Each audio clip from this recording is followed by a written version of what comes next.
A nonpartisan group in Cameron County is looking to put an end to corruption in the electoral process. Citizens Against Voter Abuse, or CAVA, is aiming to bring an end to mail-in ballots, theft, and other voter abuses.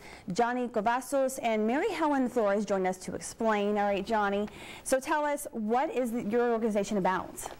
Well, CAVA is an organization that a young lady by the name of Mary Helen Flores started in 2010, and it's been very successful since then.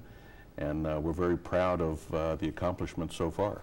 And when was this organization founded? In 2010, after we saw some irregularities in the voting process, and actually those irregularities have gone on for quite a few years, as long as I can remember.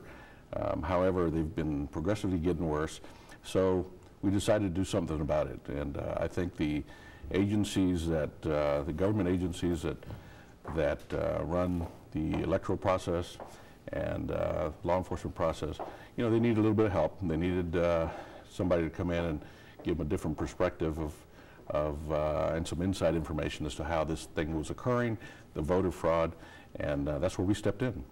And tell me again what the acronym stands for. CAVA stands for Citizens Against Voter Abuse.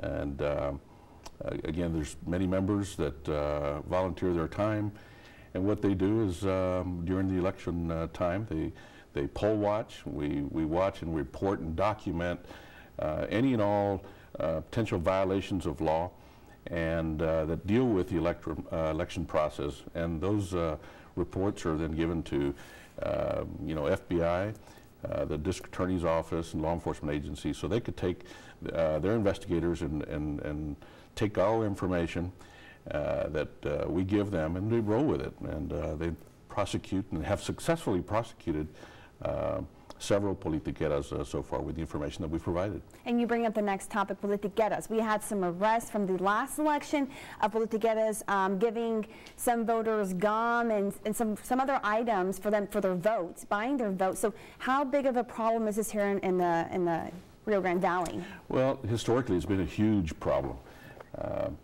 Ever since I can remember, as a child, you know, we've had politiqueras, but I want to make sure that we distinguish the difference between what we call a politiquera and a campaign worker. You know, there's nothing wrong with being a campaign worker. There's nothing wrong with assisting someone that actually needs assistance with voting, and there's nothing wrong with assisting a candidate with their campaign. However, when that line is crossed by harvesting votes with the elderly, for example. The elderly are the most vulnerable people that we have in our community when it comes to this. And what happens with the elderly is they go and they solicit their vote by offering them monetary things. Well, definitely this is a hot topic, Johnny. Thank you so much for joining us here on Sunrise. We'll be right back.